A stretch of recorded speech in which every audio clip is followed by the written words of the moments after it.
You've got a lot to do. Wouldn't it be nice to have a little less on your mind? Eide Bailly can take the pressure off your day-to-day accounting, taxes, data issues, and other business needs. What inspires you inspires us. This is the Art of Dental Finance and Management podcast, brought to you by Art Wiederman, CPA with Eide Bailly. Whether it's taxes and investing or planning wisely, Art is the expert to make your dental practice profitable. At Eide Bailly, what inspires you inspires us. We provide a suite of accounting and advisory services dedicated to the total care of your practice. Visit our website to access our tools and resources tailored for dentists, eidebailly.com/dentist. That's EIDEBAILLY.com/dentist. This podcast is distributed with the understanding that Art Wiederman, CPA, and Eide Bailly, LLP are not rendering legal, accounting, or other professional advice. Listeners should consult with their business advisors before acting on any of the information or opinions shared. If you have questions and or feedback, make sure to email Art over at awiederman@eidebailly.com. That's AWIEDERMAN at EIDEBAILLY.com. You can also give Art a call at 657-279-3243. Without further delay, here's your host, Dental CPA Art Wiederman. And hello, everyone, and welcome to another edition of the Art of Dental Finance and Management with Art Wiederman, CPA. I'm your host. My name's Art Wiederman. For my first-time listeners, of which we have many every single time we publish, I am a Dental Division Director. Actually, my email I'm looking at right now says I'm Director Dental Division at the CPA firm of Eide Bailly, which I've been very excited to be a part of. Our firm, HMWC, merged with Eide Bailly. Let's see, in a week or so from this broadcast, it'll be 2 years. Time flies when you're having fun. And it's been a wonderful ride. What a great, great CPA firm, and I love all the people there. And I'm a dental division director at Eide Bailly, and we've been doing this podcast for about 3.5 years now. And it's just an absolute labor of love and joy. And my objective in this podcast, folks, is to help you to be more successful. And today is one of those days where we're going to help you to be more successful. I have been a proponent of in-house or in-office dental plans for many, many years. And we talk about that. I talk about that in my lectures. I talk about that on this podcast. And my guest today is Brad James from Clear. And Brad and his team provide the platform for dental practices to have an in-house dental membership plan.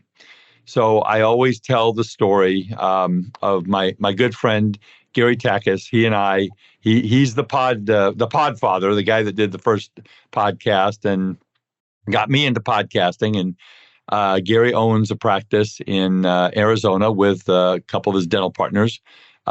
Gary's not a dentist, but with dentists. And he tells the story on stage, and I've been on stage with him a dozen times or more, of how one of the patients in the practice, the CEO of a company, has 100 employees. And those 100 employees were covered by dental insurance. And they were talking to the CEO of the company, who was frustrated with the dental insurance and the cost and the limitations and all that stuff. And Gary says, well, in our practice, we have an in-office membership plan.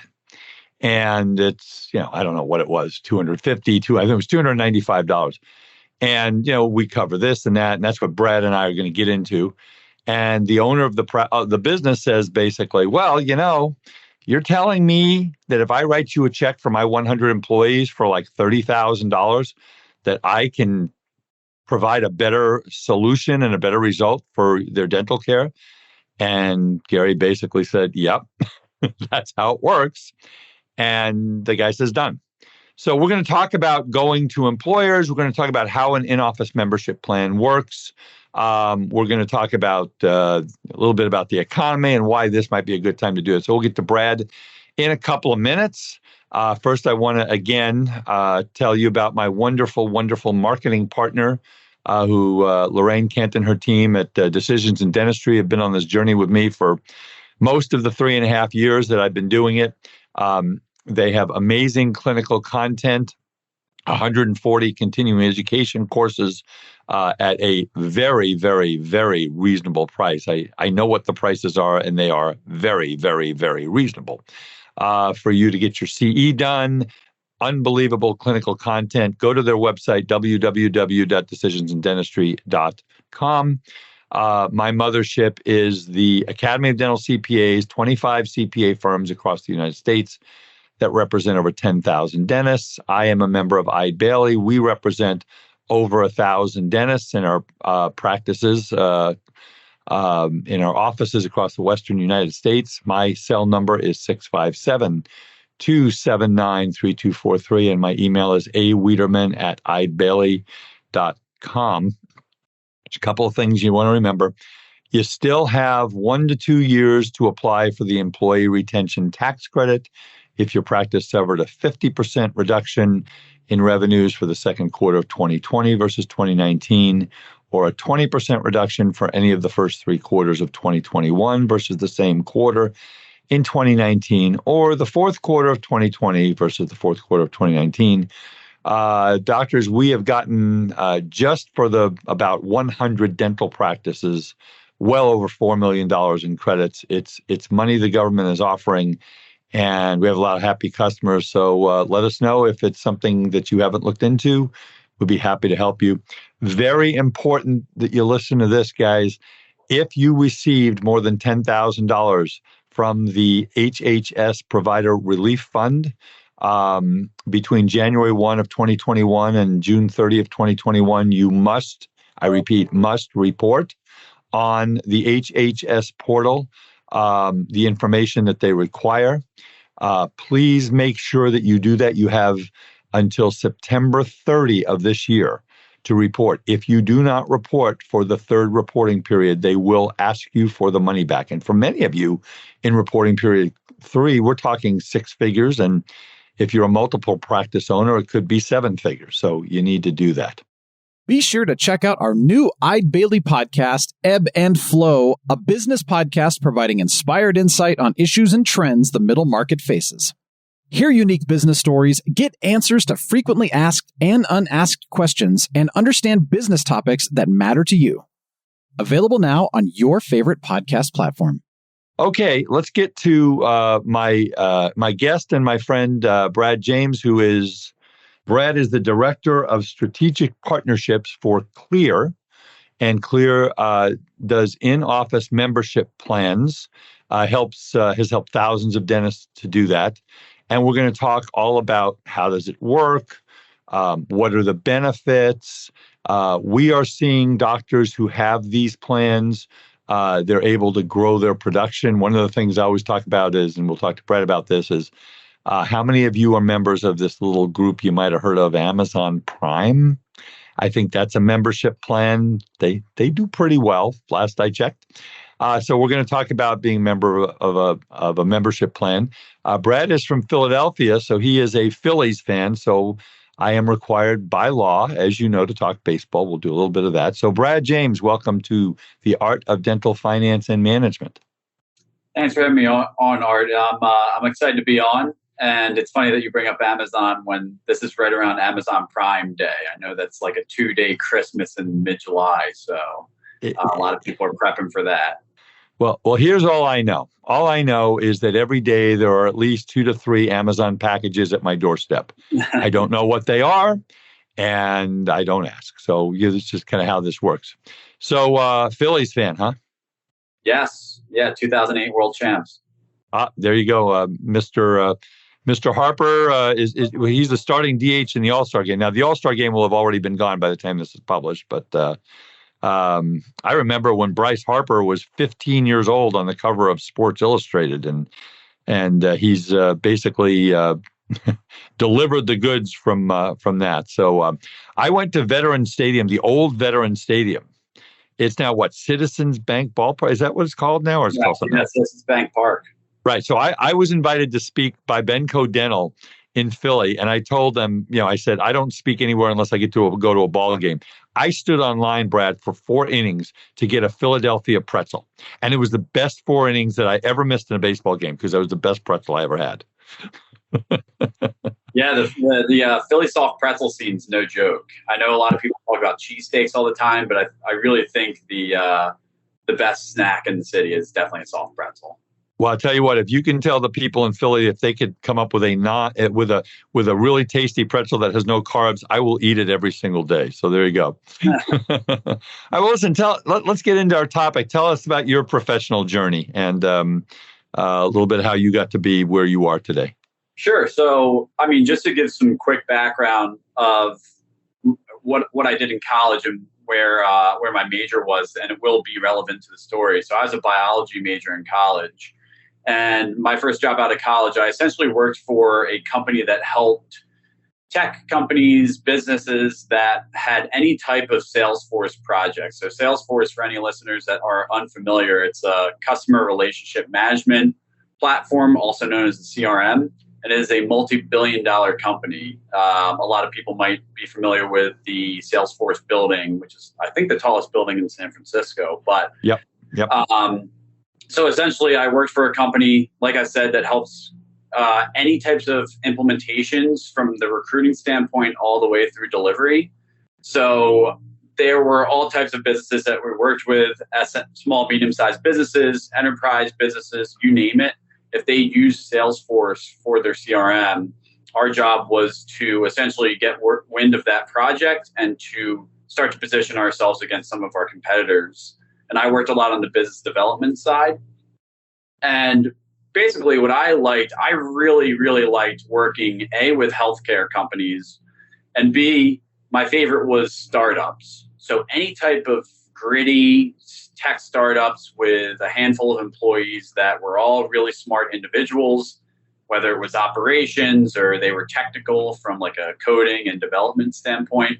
I just really, really liked working with the startup companies. So when it was time for me to move on and I was evaluating the market in the greater Philadelphia area, which is where I'm based out of and where Clear's based out of, I was doing my research and I really wanted to work with a company that had some type of healthcare prowess, but also was a smaller, grittier startup. And as I was looking through, I stumbled across Clear. I did some of the research. I applied to the job as a sales development representative, and the rest is history. And it really is. I'm not a big fate type of person, but it really is nice to know that I stumbled upon a company with a lot of smart, driven business professionals. We have a lot of people with Microsoft backgrounds, IBM, Comcast. So it's been a really fun ride for the past 4.5 years, and I'm excited to continue that ride. Well, it's nice to be with smart people who know how to work computers and help people, and that's apparently what you do. So give us a little bit of a history about, I know in-office membership plans have been around for more than 4.5 years. How did they start? How have they evolved? It's really interesting. I mean, we've talked to all types of prospects and customers and even some partners like yourself, where they've claimed to have had a membership plan of some form for the past, we've heard as much as 20 years ago. So they've been around for quite some time. I know someone, I don't personally know him actually, but I'm familiar with the name Christopher Phelps. I know he was the one that really, I feel like, brought membership plans to the forefront and really started that movement, if you will. And it seems like it's really gained steam in the past 5 or so years. And COVID, the pandemic and the current state of the economy really acted as a catalyst with the amount of practices that have adopted membership plans. It's really, we've seen it jump from when we got started in 2018, probably 10% of practices had them. We were actually educating a lot of these practices on the concept of a membership plan and why they want to implement it. And, fast forward to now, ADA released a report last June that showed that 24% of practices have an in-house membership plan. You can probably safely guess that number is somewhere around 30% now. So it's really encouraging to see its growth throughout the industry and that dentists are accepting it. And let's talk about, and again, folks, you all have listened, many of you have listened to me for 3.5 years. I don't do advertisements for my guests. This is a real thing. If you have not looked at an in-house membership plan, it is something that you need to look at. But what I'm seeing after the pandemic, Brad, and I'd love to hear your comments about that, is I'm seeing that, reimbursements from insurance companies are going down. They're not going up. Costs are going up. I mean, PPE and employee costs. I mean, employee wages are up significantly in not only dental practices, but everywhere. We have 8.5% inflation in the middle of 2022. So all of these things are prompting dentists to look at their relationships with insurance companies and say, is this not feeling the love as much anymore? And here's an option. I mean, what are some of the reasons you're seeing this growth in the in-house membership plans? I mean, I know that's one of them, maybe some others. No, I mean, it's certainly a huge reason why. Like, if we're just analyzing the motives behind why a lot of practices are just getting in touch with us in the first place, it's probably around the third highest lead gen motive is that practices are planning on dropping insurances and that they want to work with Clear. But I mean, it's just a really interesting dynamic where dentists have been disgruntled with insurance companies for a while. And that is not an indictment necessarily on the insurance companies. We've seen that it can be profitable for some practices, but for a lot of them, like you said, the reimbursements are declining, and they certainly did themselves no favors when it came to any type of help that they could give those practices during what is a black swan event, a pandemic, once every 100 years or so. And like you said, now they're being squeezed with costs. I think really the assembly line dentistry of seeing a ton of volume when you're in growth mode and just being insurance in network with all these different insurances, I don't think that is going to be sustainable moving forward as you're seeing that these margins are becoming more and more thin. And I mean, if you just look at macroeconomics right now and you're looking at what companies are doing, there's tons of layoffs as it stands today. If you look at private equity, venture capitalism, where all this money was being thrown around for years and years pretty recklessly and giving companies these absurd valuations, you're now seeing them pivot from growth to making sure that their companies that they've invested in are now cash flow positive. So, I mean, that's really where the practices need to start to think when it comes to the big picture. What can we do to make our office as recession-proof as possible, which actually dentistry, if we're looking at the financial crisis in 2008, we saw that there was not much of a dip with patient visits. So healthcare is always, no matter what, people are going to be sick. People are going to be chipping their tooth. They're going to want their cleanings. So dentistry is definitely in a good spot with that regards. But what can you do to build more predictable recurring revenue to mitigate any type of risk when it comes to decline in patient visits, decline in new patients to your office?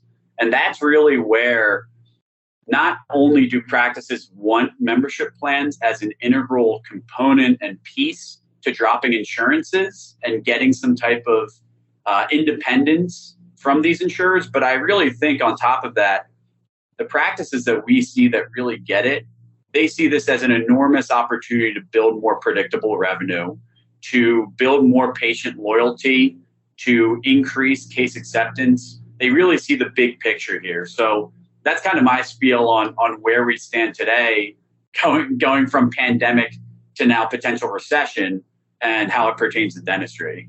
And bringing up recession, and we're gonna harp on this all through 2022, folks, is Goldman Sachs says that there's a 30% chance that we're heading towards a recession. That's what people are saying. And a lot of a recession is really in the minds of Americans. If they think you're going to be in a recession, they'll stop spending, and that puts us into a recession. And by the fact that we may be on our way to an economic slowdown, recession, whatever you want to call it, this is why it's so important for you to work on your business, to look at your metrics, to make sure that those patients who haven't been in 18 months get a phone call and say, listen, Susie, I'm worried. It's about looking at your relationship with the insurance companies. It's about looking at an in-office membership plans. It's not just in-office membership plans, folks. It's everything that you have to look at to make your business successful. So what I want to do, Brad, is I want to get into the weeds about how this works. And in a little bit later, we're going to talk about the benefits as far as like the comparison of this to like an Amazon Prime. But I want to talk about kind of let's do ABC in-house membership plans for, I'm not going to say dummies because my listeners are the smartest dentists in the country. By the way, there's record of that. I don't know where it is, but I'm sure it is. My listeners are the smartest listeners of any podcast in dentistry. So we're not going to say in-house membership plans for dummies. We're going to say in-house membership plans for smart business owners who are dentists who want to be successful. So let's say, first of all, I mean, we know that patients who are in network with an insurance plan are probably not candidates, but let's start with who's eligible. Who can we go to with this? Yeah, so we always tell practices the best opportunity right off the bat are your current uninsured patients, whether they're active, whether they're dormant. They're always a great opportunity. And if we're just drilling down a bit deeper and figuring out and filtering, who are those uninsured patients that you really want to target? The first are small business owners that typically don't include employee benefits as a part of their compensation package. The second, and probably the most popular, are retirees. So anyone that's had some type of dental coverage their entire life, they're used to having that benefit, and then all of a sudden it's stripped away from them as soon as they retire. They might start looking at some of those individual insurance plans, which is probably the worst case scenario for the practice in terms of profitability.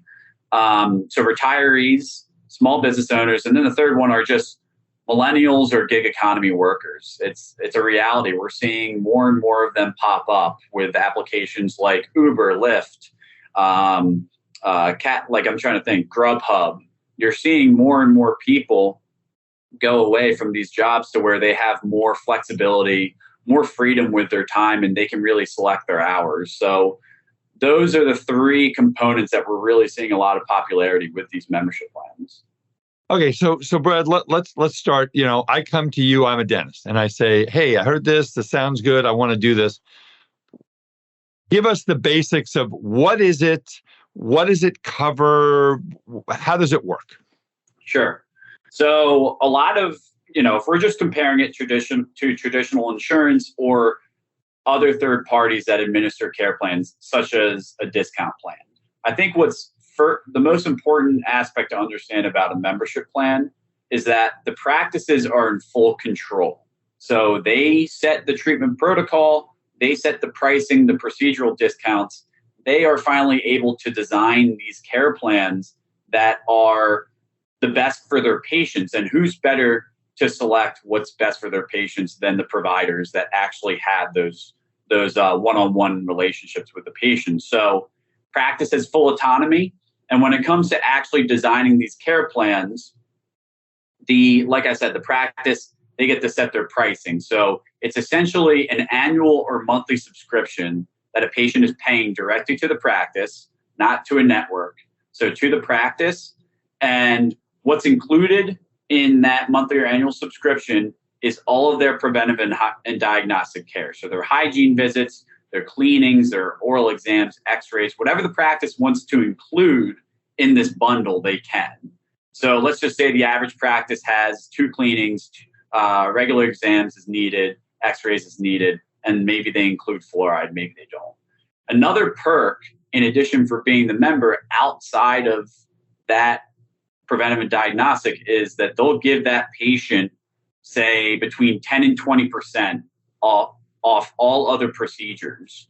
So what you're really doing here is you're incentivizing the patient to pay out of pocket in a subscription model that they're used to on the consumer side that is specific for their membership plan. So let's say it's $360 for the year or $30 a month for that patient. That patient now gets to come in, visit the office, they get their cleaning and they leave. But if they accept any treatment, then they get 10 or 20% off whatever the practice sets. and then the patient gets some savings off of that. And there's all types of benefits, patient loyalty. We're seeing increases in production, collections, case acceptance. It really is the best deal, not only for the patient, who's clearly receiving some savings and whatnot, but it's also a really good deal for the practice. So I want just something popped into my head. So it covers, most of them cover preventative cleanings, x-rays in Florida if you choose. What about because perio is huge these days. I mean, what about SRPs? So SRPs probably are not generally covered? So when it comes to perio, so the average, so we work with close to 7,000 dentists, and I would say every single practice probably has a different membership plan. But if we're just talking about a vanilla average membership plan, they typically offer 3 care plans for general dentistry. It's a children's plan, an adult plan, and a perio plan. And we hear from periodontists all the time. I do 3 perio maintenance visits at Dr. Smith's office, and then at Dr. Jones's office, they do 4 perio maintenance. They have full customization, so they can create whatever they want to include. It's not like, and I'm just going back to general adult dentistry here, it's not like, I know orthodontia is excluded from a lot of these insurance plans. They can include orthodontics if they wanted to as a 10% discount. So there is all type of versatility and creativity and autonomy that you're really providing for these practices to do what they want and to really give them some independence. So you had mentioned a 10 to 20%. I don't like the word discount in a dental office. I like the word courtesy. I always tell my listeners, you get a discount at a discount store. We're not a discount store. So we give them a courtesy. Yeah. And I'm just saying is we give them a courtesy to, whatever you want to call it. And so what's your sweet spot? I mean, 10%, 15%, 20%. What do you have a recommendation for people who are setting up one of these plans? There's definitely different strategies. There are some practices. So I would say that it's kind of bifurcated. So we see the one practice that will give a slight discount for their preventive. So they won't really discount their subscription plan that much, but they'll incentivize the patients to want to join by giving them steeper discounts on procedures. So maybe more towards 20%. Or on the other side, we'll see a practice that heavily discounts their preventive and hygiene care, and then they give slimmer discounts, maybe 10% off procedures. We've seen both work. If we're just talking about the sweet spot for, say, procedures, it's anywhere between 10 and 20%. That's really a sweet spot. It's tough to say with regards to what types of savings for the actual subscription. I mean, I would say the average for our practices is somewhere between 300 and 360. There's always outliers. We have plenty of practices that charge $450 a year, plenty of practices that charge $240. So there's a lot of variation with that. And when it comes to Clear, we help them when it comes to setting their pricing. But it probably also depends on what part of the country you're in. I mean, you're probably going to charge a higher fee in Los Angeles or New York or Philadelphia than you might in a in Iowa or somewhere else like that. So definitely. And also like patient demographics, or just like what type of practice do you run? Are you a fee-for-service cosmetic practice, or are you a drill and fill that wants to see a bunch of patients? Whatever it is, that really affects pricing as well. You've got all kinds. So take a second to tell us a little bit about Clear and what you guys do, and then we'll give the folks your information if they have some questions about what you do. So talk about Clear and how it works if they were to work with you. Sure. So essentially what we do is we provide the platform, so the software and services to make sure that these practices are as successful as possible. Because I would say about a third of our customers were doing the membership plans themselves for quite some time. And then they hit some type of pain point where, whether it's too many patients on their plan or it was an administrative headache, and they wanted to outsource it or work with a third party to lessen the load for the front office team, especially now when so many practices are struggling with turnover and retaining talent. So like I said, we provide the software and services. We really consider ourselves partnering with the practices. So we have a support team, a success team. We provide them with free marketing materials, and we have a large enough customer base where we can really give them feedback on what is the most optimal pricing, what are the best tips and practices to make sure when it comes to implementation and administration, what's going to be the most successful. And on the software side, there's tons of processes that we automate. We make reporting and visibility extremely seamless on the platform so that we have a nice dashboard that's easy to understand. And that's essentially what we do for our practices. We work with in all 50 states nationwide, only within the US.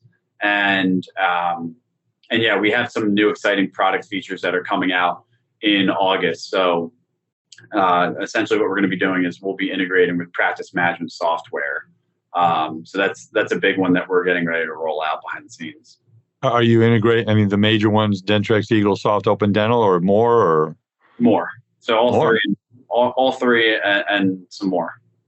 Wow, that's great. So if someone wanted to get a hold of you, Brad, and ask some questions about in-house membership or what have you, why don't you give out your phone number and an email address, and we'll put it in the show notes also.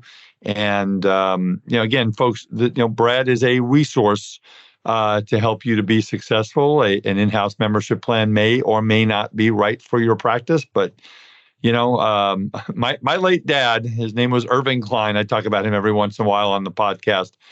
He was my mentor, and he taught me several things. And one of the things he always said is, Arthur, he's one of the few people in the world called me Arthur. Everybody calls me Art.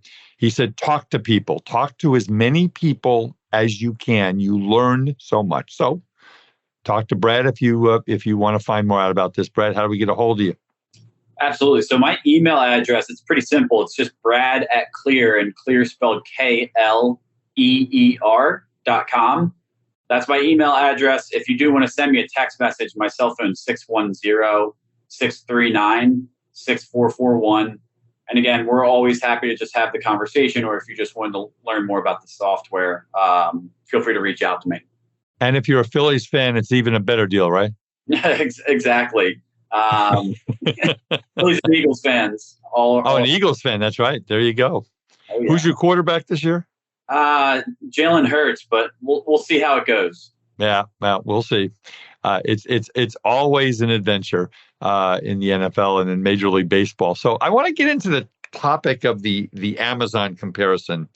And I've read lots of studies, and I'm sure you have lots of information, is that, people who join membership plans, they tend to buy more. The Amazon comparison is perfect. So talk a little bit about that, how the Amazon Prime comparison would compare to an in-house dental membership plan for a dentist. Sure. Yeah. So a lot of research is extremely consistent. And I mean, you got to think that all these business executives and C-suites know what they're doing.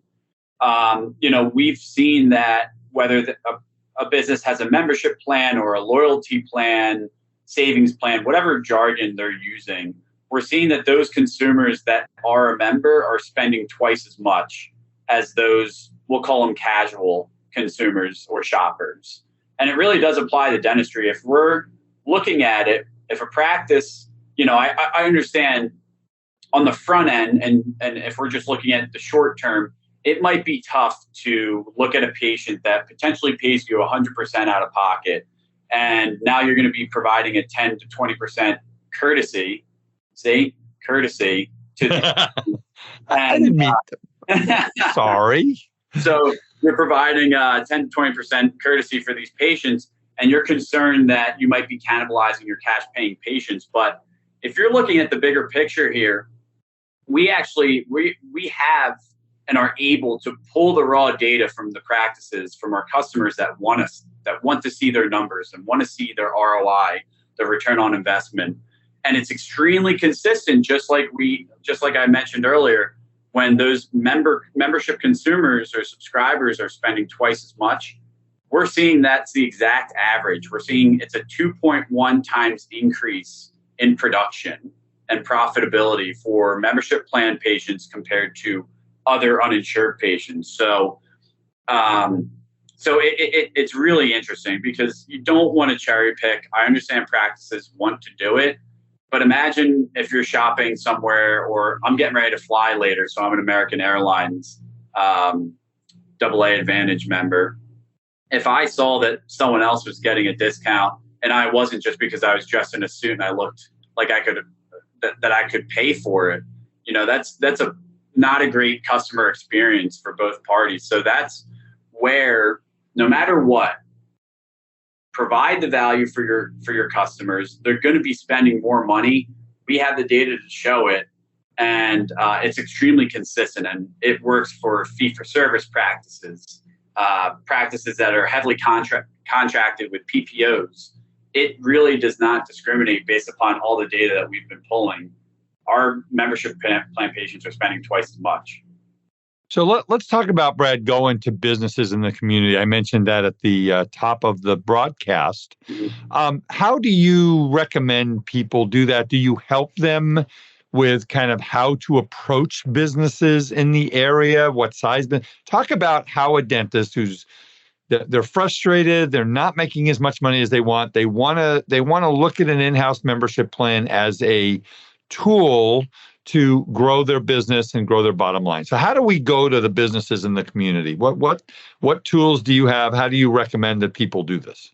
Yeah, so I'll just cover the tools first. So we actually do have what we call like a clear employer plan, where we are able to allow the practices to run some type of radius search around their local practice or around their practice.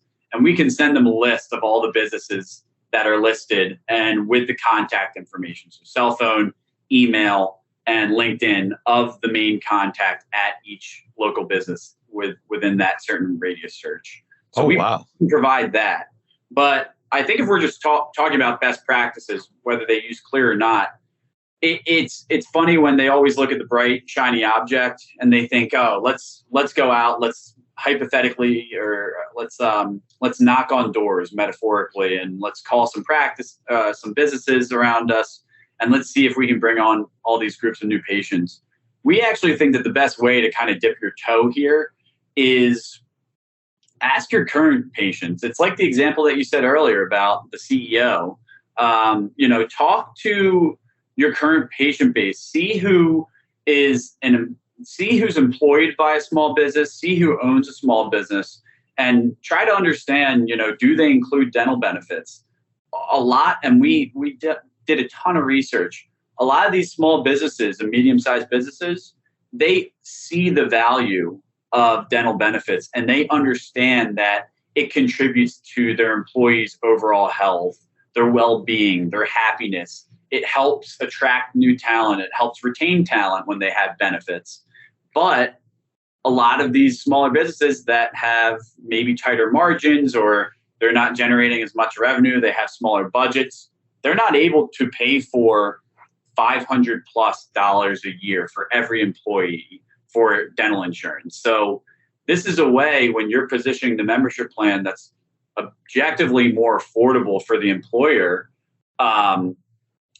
make sure you're gauging the interest with some of your current patients that are either employees or owners of these small businesses. And also, just one last thing that I'll mention is we actually have the tech on the employer side where we can allow the business owner to set their own custom contribution levels for the membership plan. So if they want to contribute $100 a year for each employee, we allow all of our tech on the back side automates that, so the practices don't have to track that through Excel or in some type of messy, inefficient way. So we also have that to help out the practice. That was what I was going to ask you is what are you seeing? You said you work with about 7,000 practices in the United States. Are you seeing, are most of the employers who adopt these, are they, because you said $300 to $400 a year, right? Generally in the average, I mean, some are less, some are more.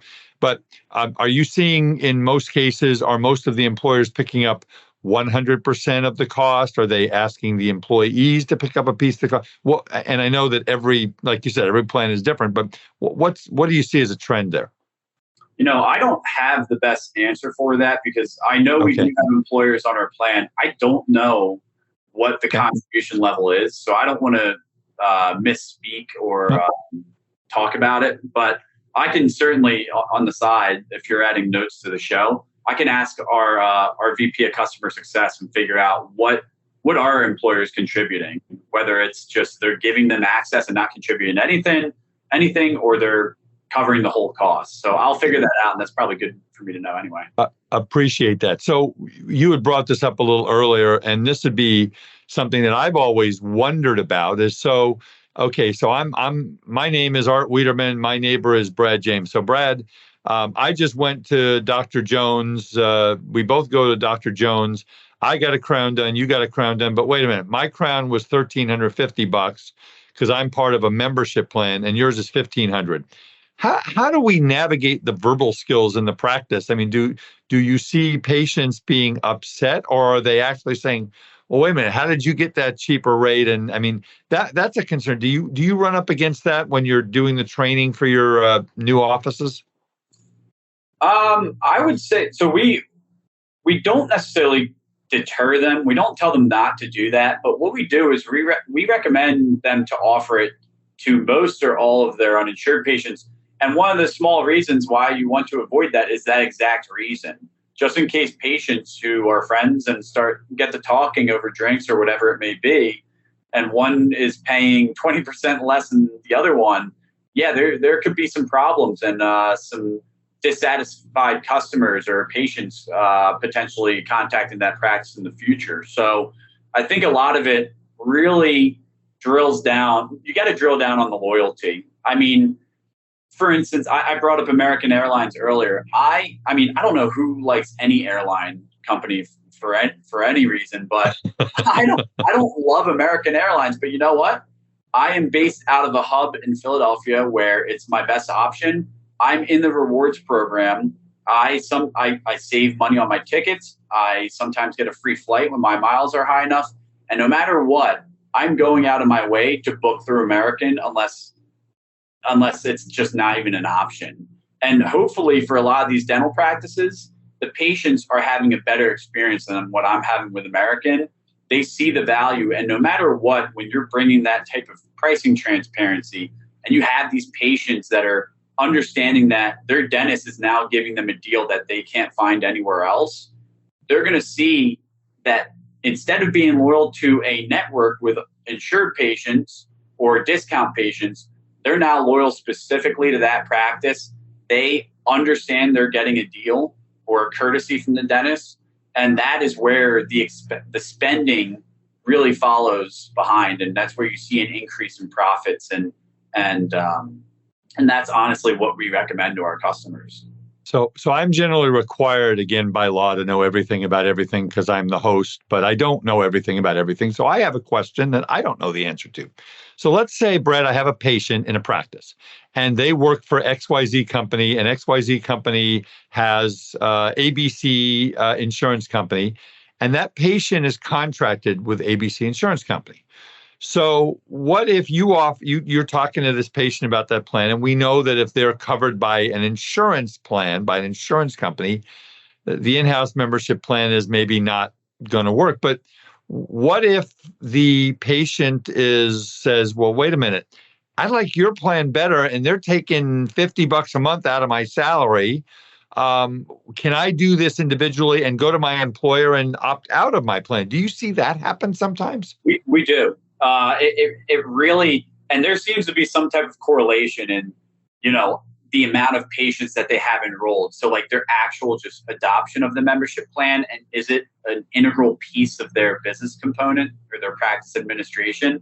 Usually the practices that are really offering this to everyone, and they see the value, as soon as they kind of get saturated with their uninsured patients, they say, all right, next step is let's drop some of these unprofitable plans that don't make any sense for us. Maybe we're not seeing a lot of gross revenue out of that specific insurance plan, and we're not even profiting on it anyway. So let's start to drop that and have these conversations with these patients during that time.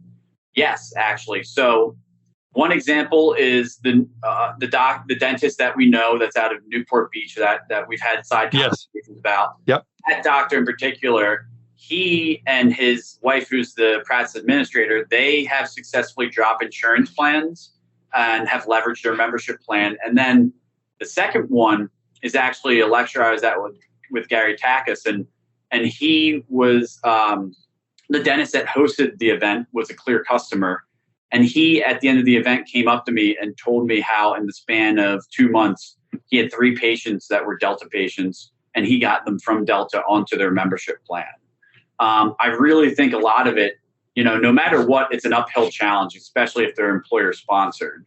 And we see 93% of insured patients are employer sponsored insurance plans. So no matter what, I think a lot of it is just having that candid, frank conversation with the patients, seeing if they understand the value in it. And yes, to answer your question, yes, we do have practices that are successfully transitioning some of those insured patients onto their membership plan. Yeah, and we know I've seen you said that the production like doubles in plans in practices that have these plans. Correct. Yeah, production doubles and collections triple. So that works for me. I'm the math guy. I'm the numbers guy. So marketing, let's talk about marketing. Okay, so now I have an in-office membership plan, and we know, and I get this off of your website, and I've read it from other people, there's somewhere between 100 and 130 million people in this country who don't go to the dentist. They're not, covered by dental insurance, all this stuff. How do we get to these people? So we have the in-office membership plan. We're going to try and get some of our, the businesses to maybe, get 50 or 100 employees to come and join the membership plan. But how do we market to the community? Do you have any ideas on how to get people who are not patients? I mean, this is another whole angle of doing this, isn't it? Of course. Yeah. I mean, what we've covered in this conversation so far has been a lot of internal communication. So marketing to your current or dormant patients, that's one thing. But externally, whether it's through employer plan or just getting to your market in general, your local market, how do you get more patients to your practice and how do you get them on membership plans? I mean, I think it's layered ultimately. Like there's not a silver bullet that will solve anything. When it comes to the marketing, work with a marketing company that you trust. You see so many patient communication or patient engagement platforms popping up. The ones that come top of mind to me are like Medento or the Next Health of the world. They're the ones that also allow the practices to automate, say, like text and email communication. That's certainly efficient as well. And then lastly, I think the membership plan, I guess it's kind of a shameless promotion, but the membership plans is no matter what, if you're attracting more uninsured patients, more insured patients, especially on the uninsured side, you don't want this leaky bucket of, we see that the numbers are 7 out of 10 new patients only come once and they're gone. You'll never see them again. So have some type of solution like a membership plan to hopefully retain that patient for at least a year, because that's what you're doing. Whether they're paying a monthly subscription or annual subscription, you're getting them locked into a year. But there's all types of creative ideas on how these practices are effectively marketing. The one that I can really speak to is we have some customers that are in business centers or like in some type of shopping mall where there's a lot of local businesses or just a lot of foot traffic. Have some type of, it might sound gimmicky, but have some type of poster that you can put in the front window that can really have some type of concise, succinct marketing message, whether it's the membership plan or whether it's some type of courtesy that you're offering to the patient. Because no matter what, you're going to have eyeballs on your door, no matter what, if you're in an area of heavy foot traffic or just heavy car traffic. So do something there. I've seen a lot of offices, and I've been in 1 or 2 dental offices in my 38 years as a dental CPA, where there's a little sign right at the front desk.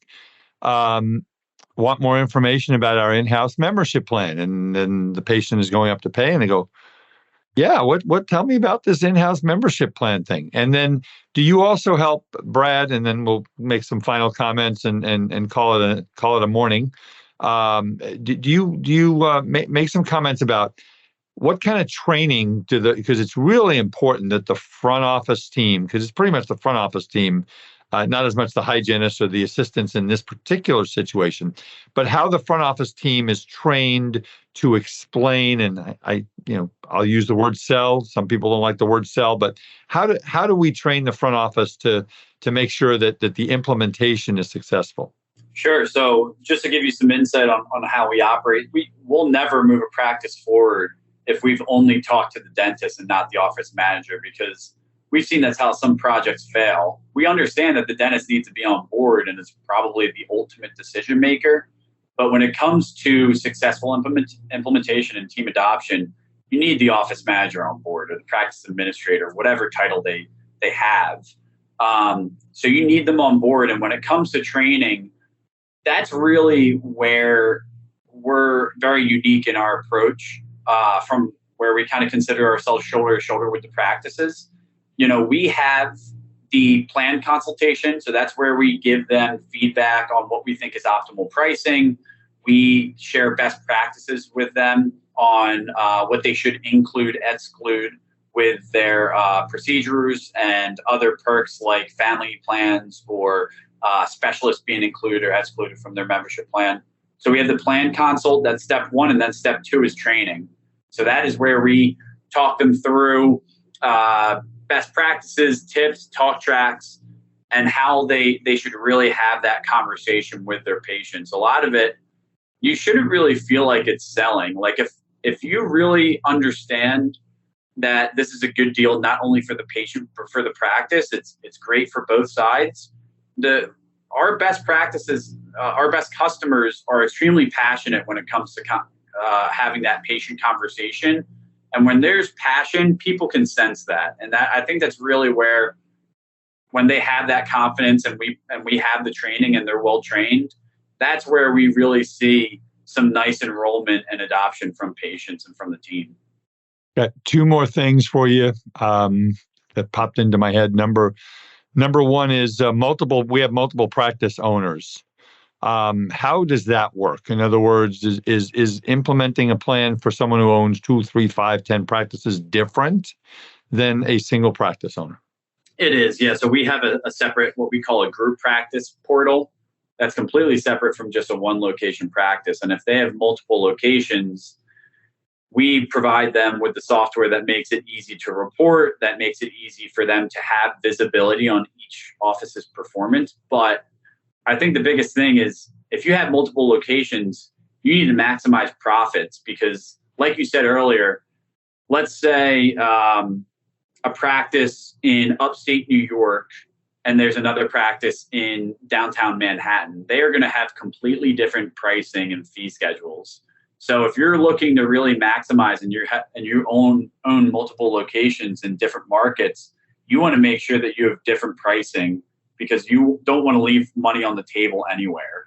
So that's where we give practices that capability to easily set up different membership plans based upon location.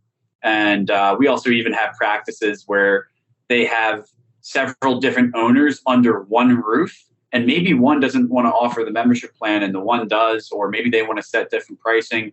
We have that type of feedback as well and customers that do that. So that's something where our customer success team can give our customers the best feedback. So basically, folks, the message here is that an in-office membership plan, we're not beholden to anybody. You can basically slice and dice this thing any way you want to do it. And the last question is the legalities of all this. You're in all 50 states. States have different laws. How do you manage to work that? Or what do dentists need to know about? And I know you're not a licensed attorney, but I'm sure you run into this. How does a dentist have to navigate? I mean, I guess there's an agreement between you, Clear, and the office, and then there's something that the patient signs, I guess, a document to participate. How do you work in all 50 states with 50 different sets of state laws, and there's federal law, and there's baseball law? I mean, whatever law we got, you know? It's honestly a great question, and we have prospects all the time that kind of air those concerns. So first and foremost, you have to make sure whatever you're doing is HIPAA compliant. I mean, that's just an obvious one. But when it comes to the membership plans, there are definitely laws that pertain to it. I think first and foremost, to avoid stepping on toes, do not call it in-office insurance. Always avoid the term insurance. Right.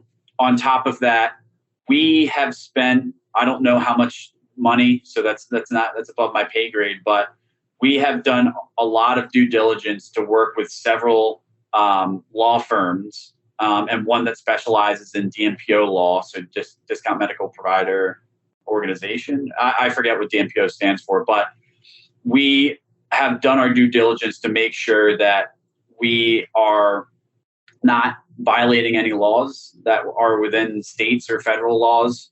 Now, we can't promise complete compliance just because laws are constantly changing, but some states are stricter than others. For instance, Washington State and California are stricter. I know California has something called the Knox-Keene Act, and Washington State has a whole other thing. But we actually work directly with Washington State's OIC to make sure that we're good. But a lot of it's consumer protection laws, and there's other nuances that come to federal and state laws. But like you said, I'm not a legal expert. I just know that we've made sure that we've covered our tracks and made sure that we are the best option, even legally, for practices. All right, Brad, great information today. One more time, give out your contact information, your phone number and email, and how people can get a hold of you. Yep. Email is brad@clearkleer.com. Cell phone is 610-639-6441. And if you come through the process, just drop Art Wiederman. Let either me know or whoever you're in touch with on the Clear sales side, let them know that Art sent you, and we'll give you 10% courtesy on our fees. That's very nice. We appreciate that. Brad James from Clear Dental, we really appreciate your time. We are rooting for the Phillies because for me, it's very hard to be an Los Angeles Angels of Anaheim fan. They won the World Series once, and we're hoping someday it happens again. But I don't know how are the Phillies doing this year.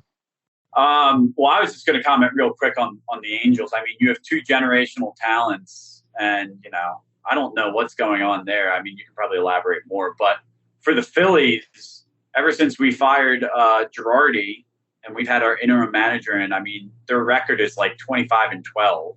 Wow.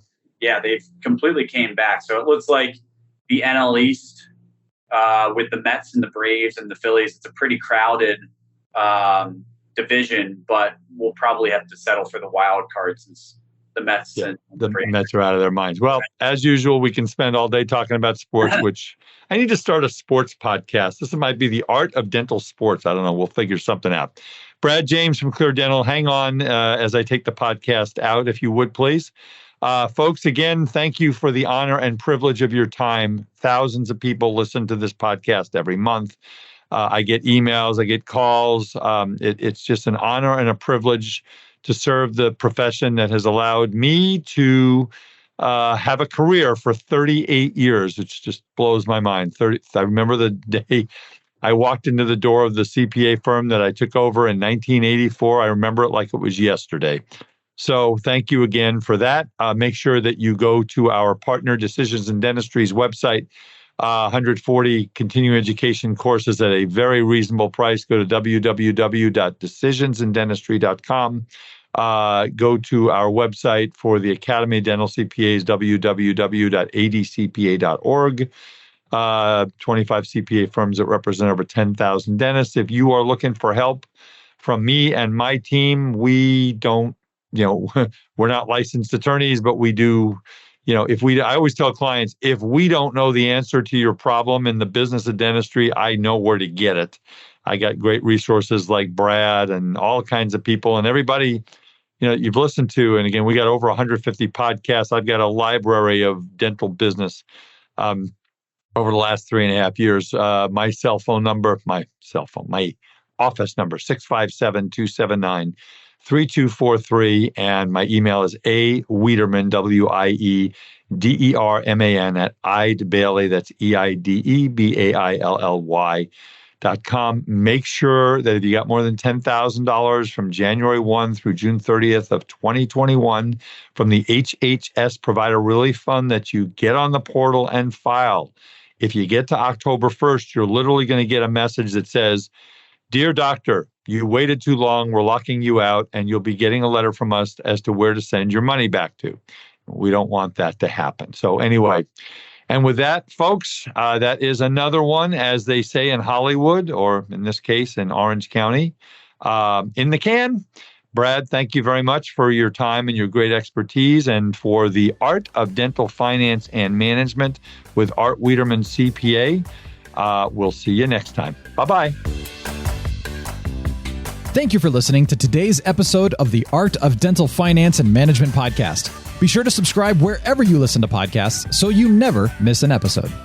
The Art of Dental Finance and Management podcast is produced by Eide Bailly in partnership with Art Wiederman, CPA, Decisions in Dentistry Magazine, and the Academy of Dental CPAs. For audience questions and feedback, email Art Wiederman, awiederman@eidebailly.com. That's AWIEDERMAN @EIDEBAILLY.com.